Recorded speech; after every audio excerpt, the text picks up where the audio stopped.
welcome back to our podcast.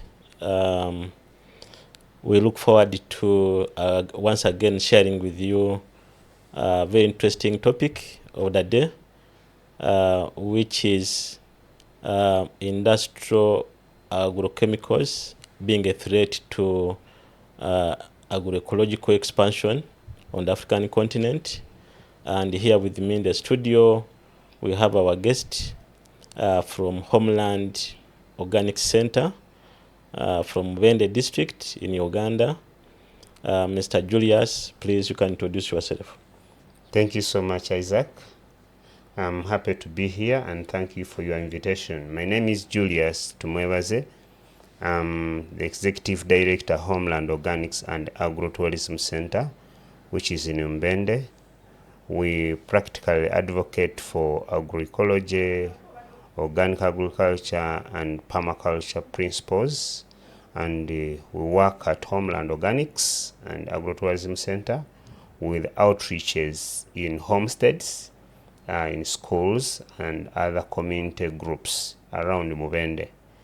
We do a lot of advocacy practically on indigenous seeds and foods, and we use a food forest setup.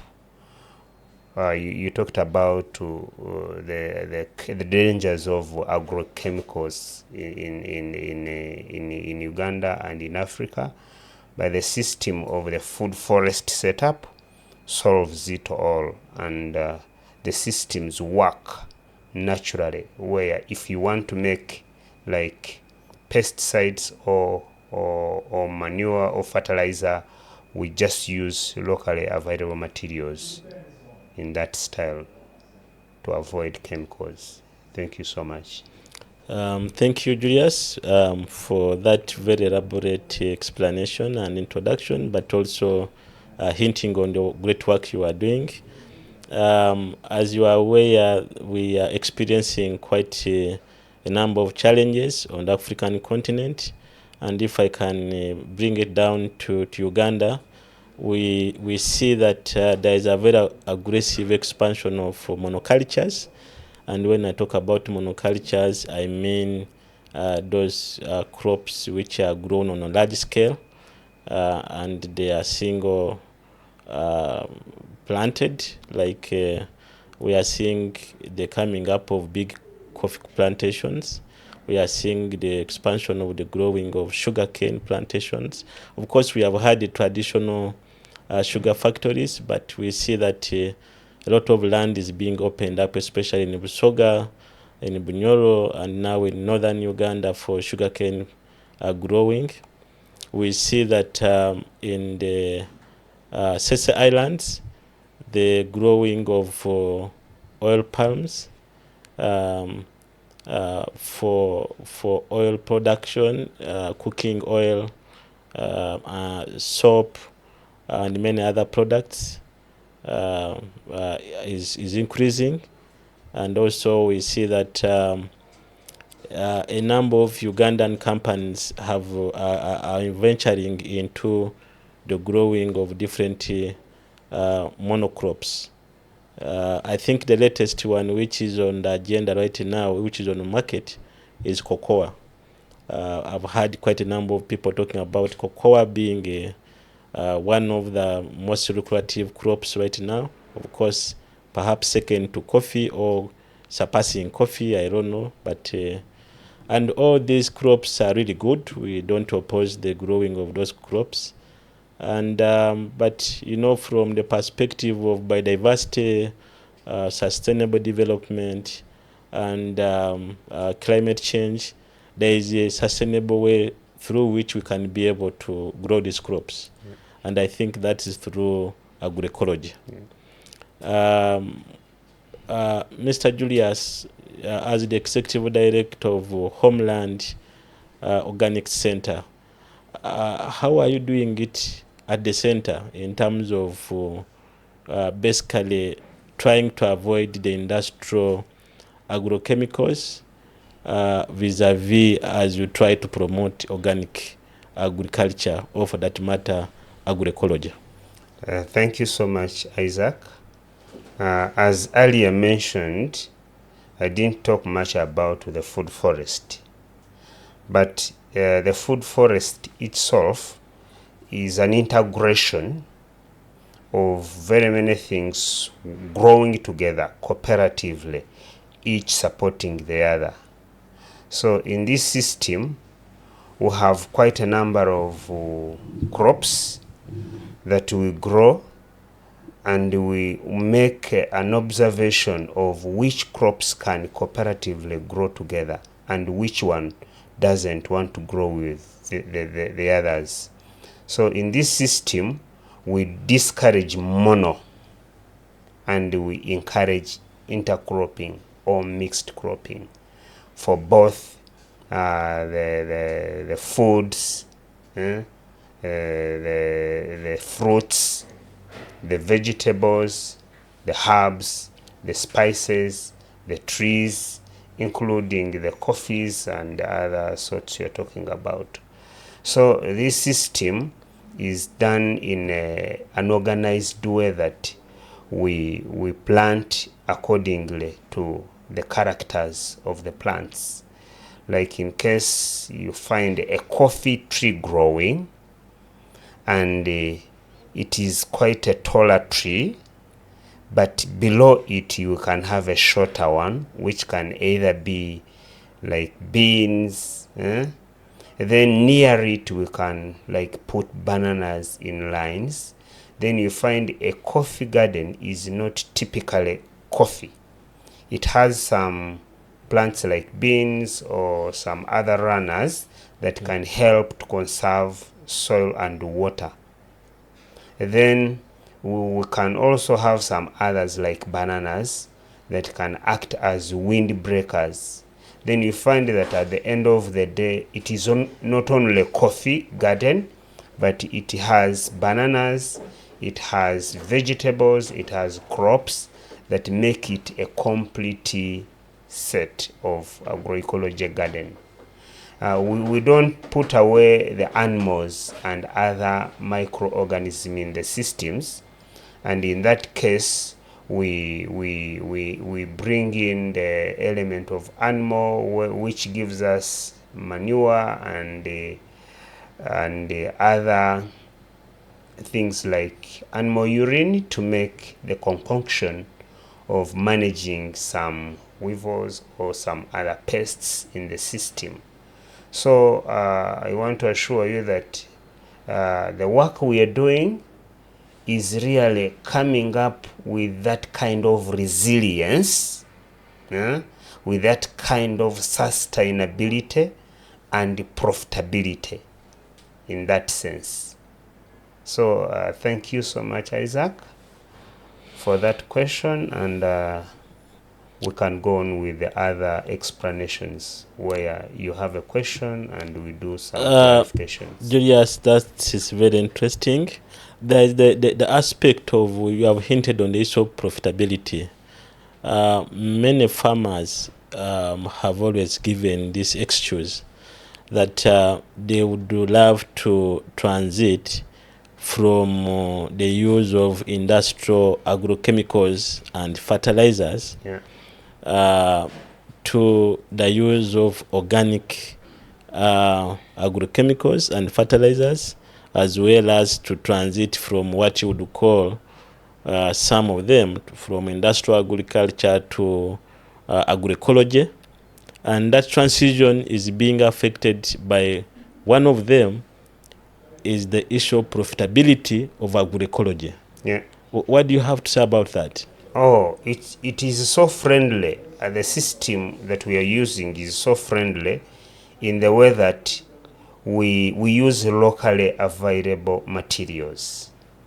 But when you talk about the synthetics, the fertilizers, they are external. You have to go out, you have to use money, you have to use transport to get them.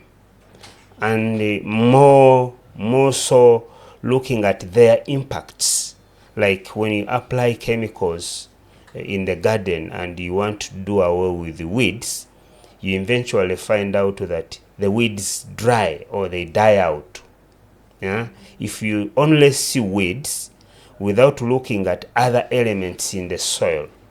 For the cases of the macro and microorganisms that were making some system develop or sustain itself, they die out.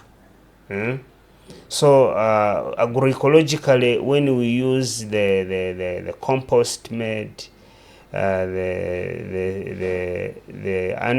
insect pests which are within our reach using our own materials, it is a system that creates that kind of continuity. It has no break, it has no external forces, it has no climate something which is unfriendly.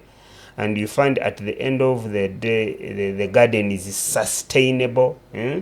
You don't incur a lot of expenses to bring inputs, and it is environmentally friendly, and it is even giving us some products that we are sure that are very safe for our use as human beings. Wow. Thank you, Julius, for that. You've talked about the aspect of biodiversity, where, of course, when you look at the systems perspective or the systems approach which you are using, where less biodiversity, and when you talk about the biodiversity, here we are talking about the bacteria, the fungus, the insects, the rodents, and all that, which are really very critical in the worms, in the way the ecosystem interacts together to be able to produce what you are talking about. Yeah.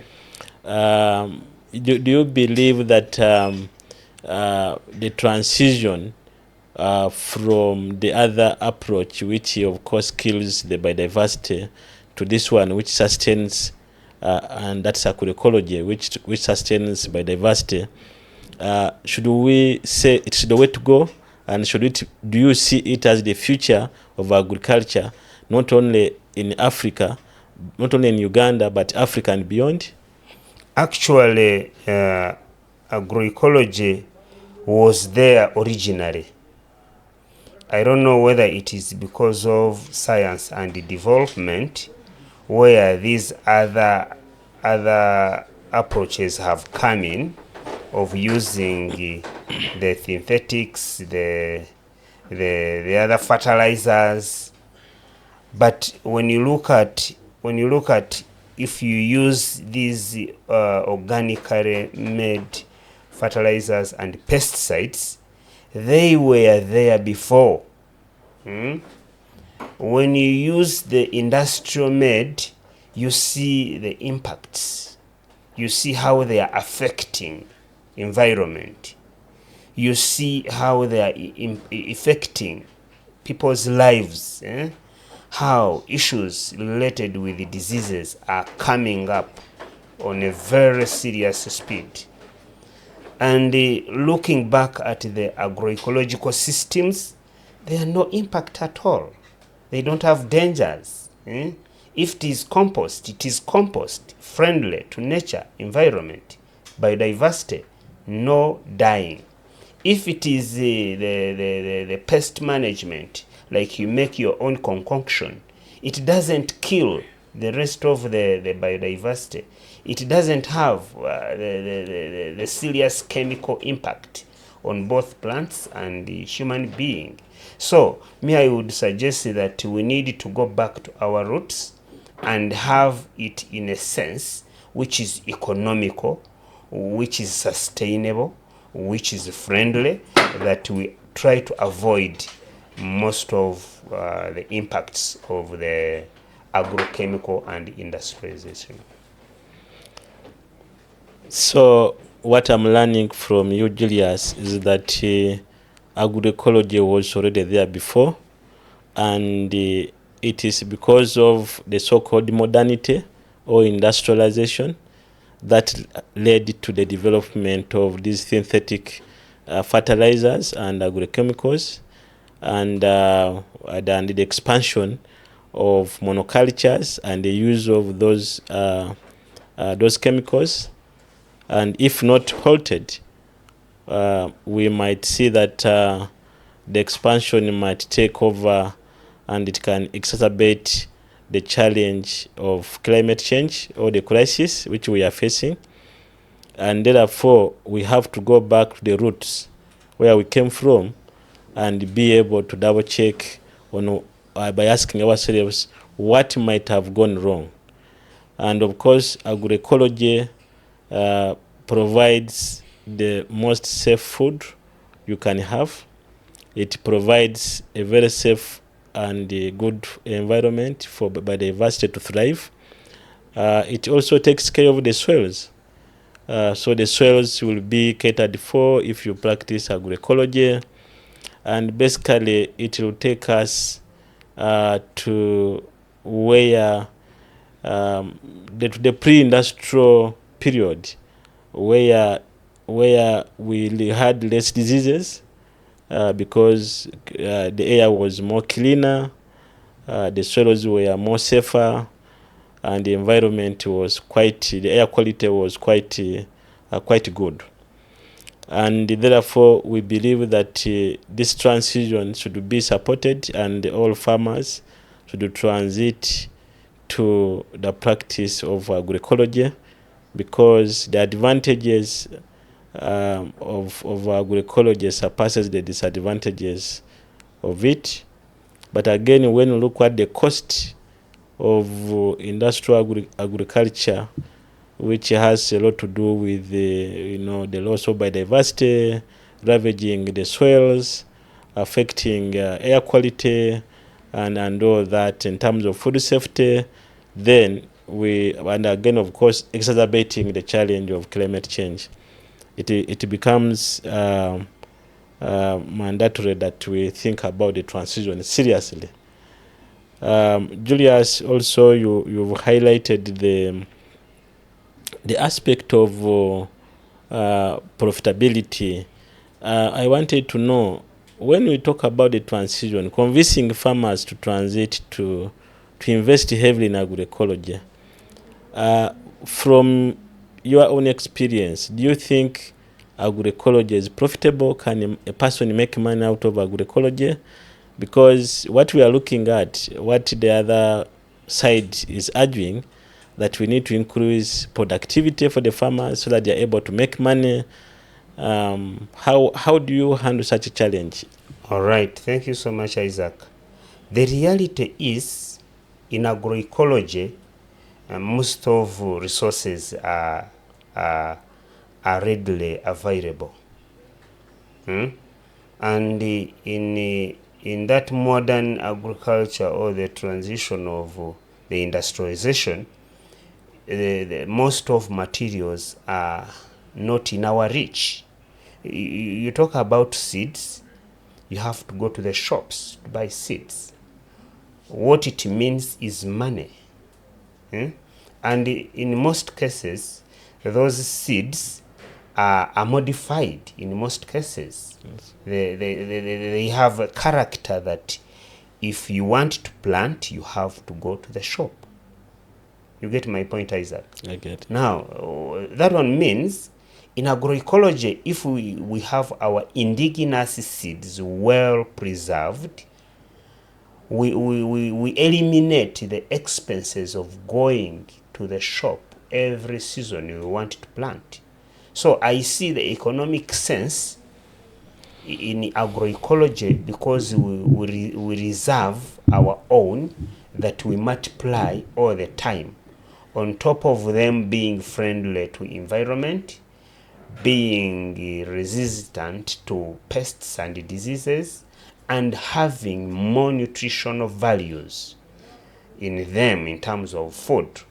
You look at the system of maintaining them using compost, our own made manures, which are friendly, as I mentioned earlier, that you don't go to the shop to buy them. You make them by yourself using local available materials, using animal wastes, using leftovers and kitchen leftovers, things of the kind. And they are not involved into high cost of attaining them. So it is a mindset that we need to work on to see how people appreciate our own system of agriculture other than the industrial systems that involves a lot of issues in terms of expenses, in terms of effects, in terms of climate change, and in terms of our lives sustainably having no danger, like diseases. You see, most of foods today are having issues when you eat them. You see, there is rampant obesity. There is rampant cancers, pressure, things of that kind, diabetes, originating from the kind of stuff we are eating, which are not healthy. So if you calculate and see the cost, like, can you imagine having a cost of managing a cancer disease into human being? Is quite very expensive. It's even quite tedious. It's even quite challenging. So what does it cost for you to eat agroecological food, and you eliminate that kind of expense that comes at a later stage? So what we are saying is, economically, it is friendly to do things agroecologically, and it is very expensive to do things in that kind of industrialization, and even very difficult to handle the impacts that come to human being, to environment, and even to the food system. Can you imagine some of the food varieties, our indigenous, are at a high extinction rate because a lot of the modified, the improved, maybe the genetic engineered are coming up and suppressing them with the fine. We agree that it is high production. But what does it contribute when it is high production that costs a lot and has the other kind of impacts? So Isaac, it is a matter of looking at working around our mindset change, appreciating the culture, appreciating the values of our own seeds, our own foods, and our own farming systems. Thank you, Julius. Julius, from your own experience, now that you're talking about safe foods which are being produced on agroecological farms. Practically, the safe foods are to the first clients, the farmers themselves. They are the first beneficiaries because they are the basis of the foundation of the food. So it doesn't make sense for a farmer to eat junk foods when he or she is the producer. The moment you export, you're looking at something economics, but forgetting about the health. So we see a sense of farmers eating and then selling.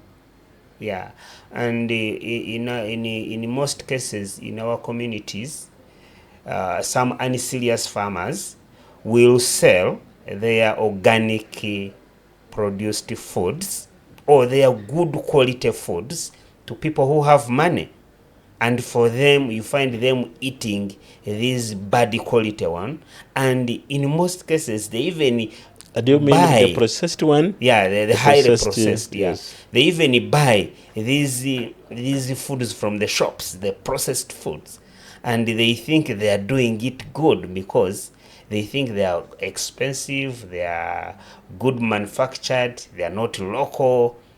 You remember the mindset I talked about. Yeah, that's what we should look at, and do some kind of economics and do calculations to see where does one benefit. We don't only encourage farmers to to do production for eating.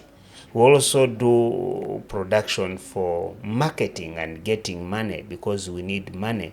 So what we have done is establishing some central places where organic or agroecological products are sold, because when you mix them with the conventional, you find that they don't make sense. People don't appreciate.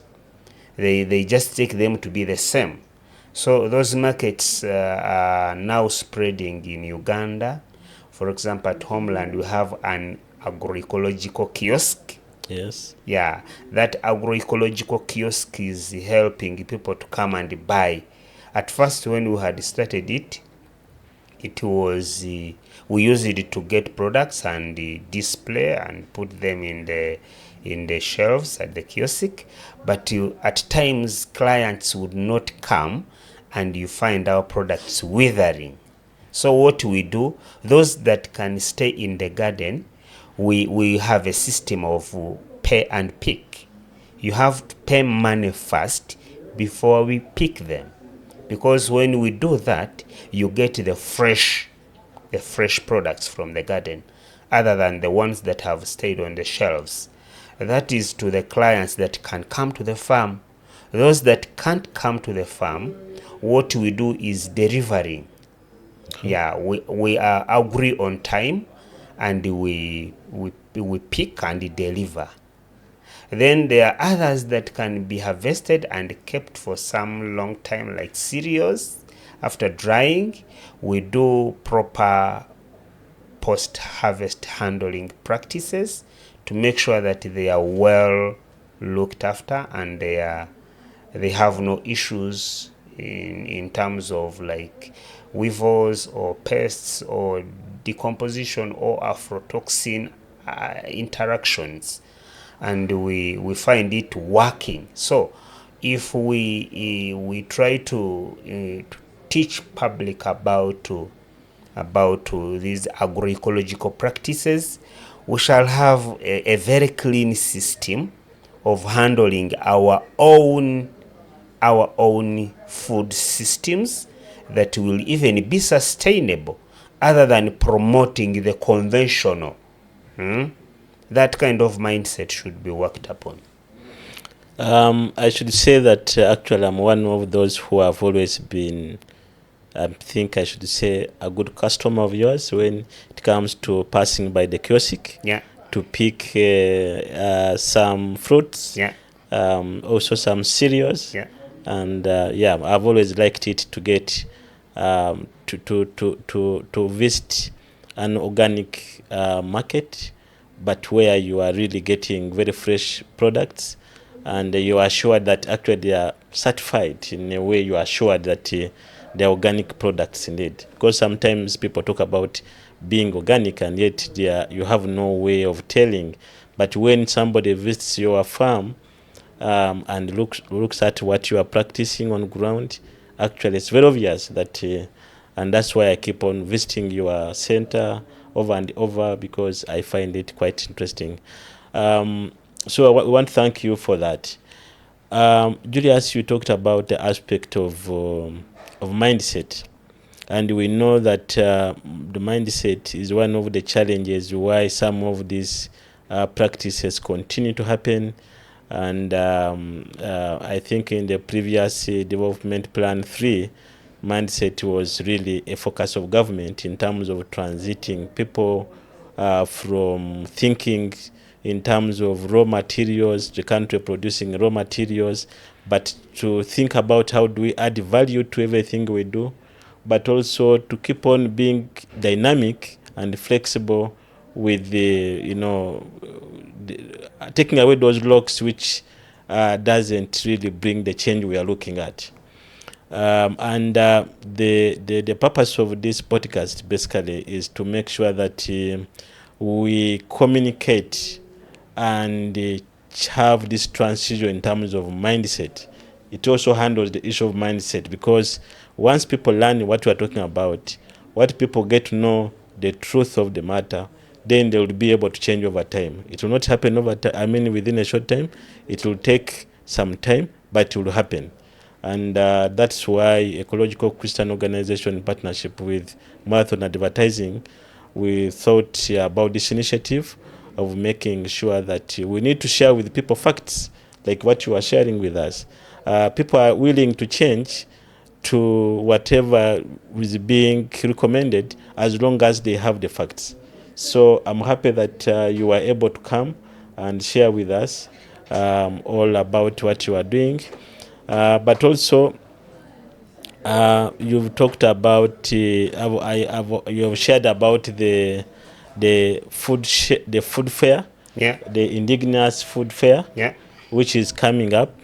And I wanted you to share with us what's the rationale, why now, and how did you think about all this? Because it's a very unique approach. Because on one way, true, you can grow the organic products through agroecological practices, but consuming it can also be another problem. So you are bringing in the aspect of consumption. Yeah. On the other side, you are looking so much on production of safe organic foods through agroecology. But again, you started already on looking at the end of the product, which is now again consumption. Yeah. So can you tell us about this incoming agroecological food share or indigenous food share fair, which we are planning to have?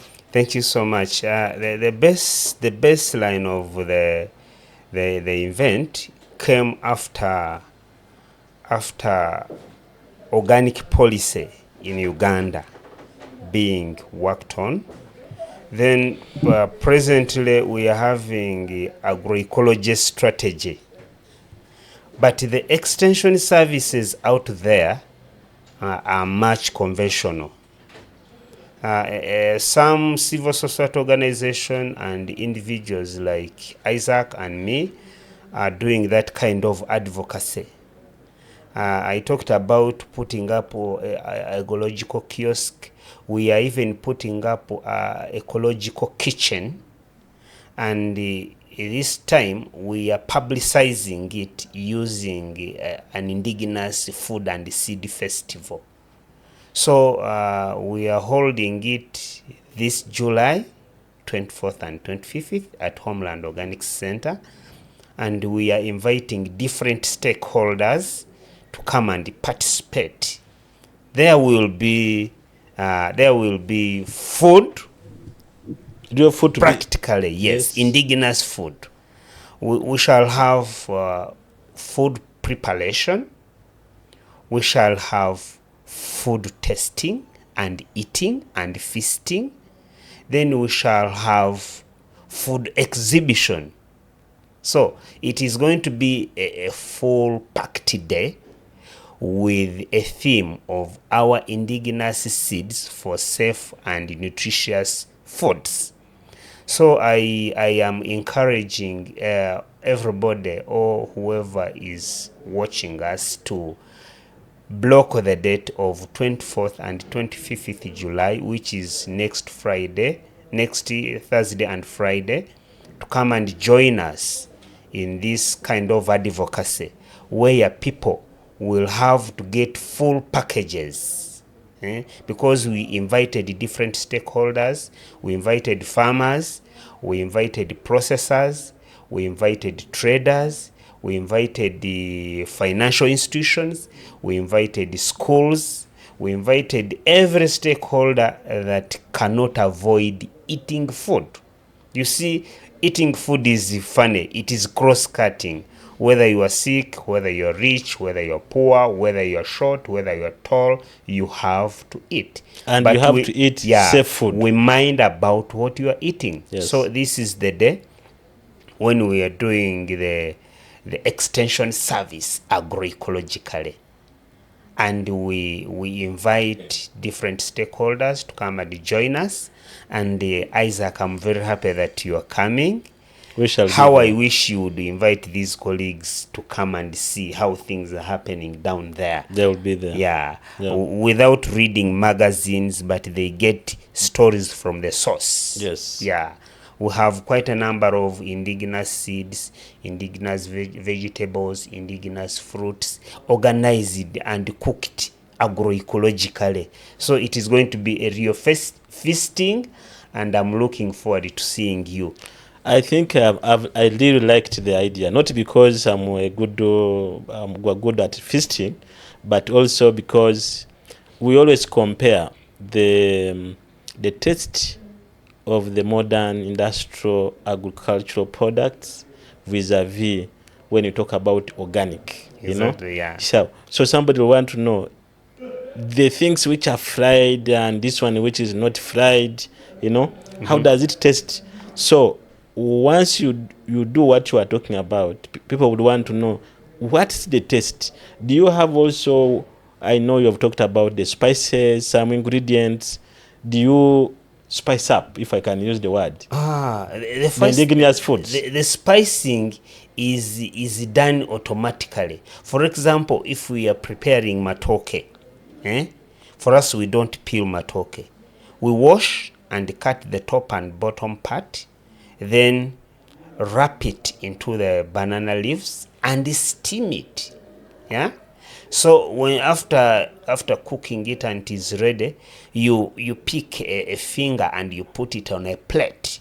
So by the time you start the process of eating it, as you are opening it, the scent, the flavor comes in after, even before eating, and you're already feeling that kind of the natural status of the food.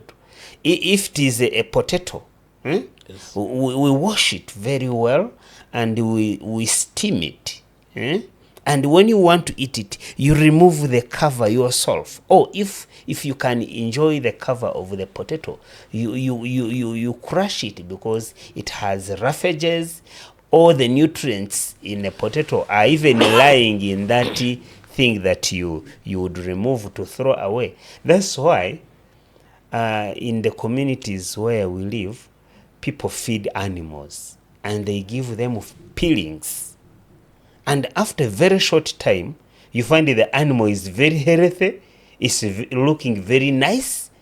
When the person feeding the animal is not looking nice and is not looking healthy, he's even looking sickly, because he threw away the most nutrients. valuable, yes, exactly, the most valuable part of the food. He threw them away to an animal, and an animal is enjoying when the farmer himself is not. So that's why we do cooking in that style. Yeah. So by the time you are eating, the spices are already in the food. Then the rest of the other spices would be natural. They would be natural spices grown in the vegetable garden, not this kind of processed. For example, we have a chinzari. I don't know how we call it in English. A chinzari, which is turmeric. Turmeric. Yes. You want to spice your tomatoes and you include turmeric there. You have a nice looking potato and you enjoy it when it is really tasty. Then we have, like, sometimes we spice our tea. If you want to make herbal tea, and you put lots of stuff, like rosemary, mujaja. By the time you handle a cup to take your tea, it is already spiced. You don't need other exotic spices that you are not sure of their issues after consumption. Wow. Yeah. Definitely we look forward to being part of this festival. And Julius, how are you trying to bring together all this? Because we are seeing that the festival will bring together the companies that are processing, civil society that people who are involved in agroecology, farmers who are there, and we know that this is the grassroots mobilization which we are looking at. Yeah. Do you have other people who will be exhibiting, or who will be, or basically it's time to enjoy food? Wow. We quite have a number of different stakeholders. We have invited schools, as I mentioned. The schools are having school gardens. They are coming with their school garden produce to exhibit. We have extension services from the sub-counties, from the district. We have technical staffs from the local government. Then we have political leaders, we have cultural leaders.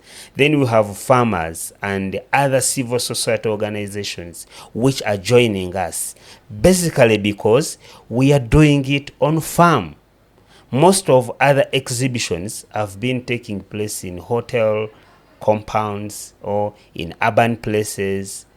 And this time, because we are practical oriented farmers, advocates, agroecologists. yeah, Yes. we talk, we walk the talk, because all the things that we are exhibiting are already growing, they are already existing. You see from the environment around, and you witness to appreciate the agroecological systems. So by that kind of practical approach, everybody is looking forward. Everybody is coming to see what is happening, and they have so far secured assurance from people like Humundi are joining us, Pelamu Uganda are joining us, AXA, Kesam, Eco. We have different people coming to join us, and we are even expecting other representatives from local government, from government ministries, MAIF, and other civil society. That's Ministry of Agriculture? Exactly. Okay. So at the end of the festival, people will have to give testimony, practical testimony, and they are going to be our ambassadors. So we are going to sell that kind of approach to the public so that it can be multiplied to different parts of the country, and people will get to appreciate the style, how we are doing it, and it is going to be a real and applicable approach. Wow, very interesting. Julius, you talked about the issue of Uganda being one of the countries in Africa and maybe globally to have passed the policy on organic farming. Yeah. And which of course we celebrate and very much happy with. And you also mentioned that now we are in the process of developing an agroecological strategy. Yeah. In the strategy, what do you want to see in the strategy that shouldn't be missed?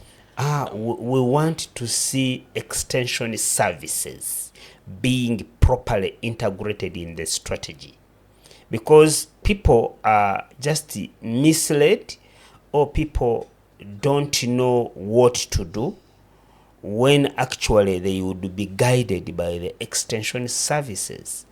So most of the government extension services are too much into conventional. So we expect capacity building to be given to extension service providers, and then the beneficiaries from the ground are given right information of how to handle agroecological production and management. So if the issue of the extension service is captured, that is the basis of the wisdom where people will benefit to implement what we are supposed to do.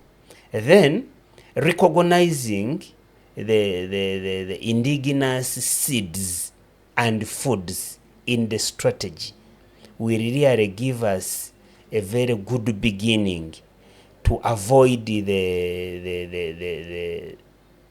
genetic or the genetically modified organisms, the or industrialized GMOs. Yes. to go back to our roots, and we see how we work with them to meet all other incomes or other food securities and other kind of interests that we have too as farmers. And then lastly, is budgeting. If the strategy has the component of proper budgeting, that means its implementation will be very easy. And if the government recognizes it and see the plan that is coming to integrate agroecology strategy and put some budget cost for it to happen, then that means it will simply be easy to move to different stakeholders for implementation. Wow. Yeah.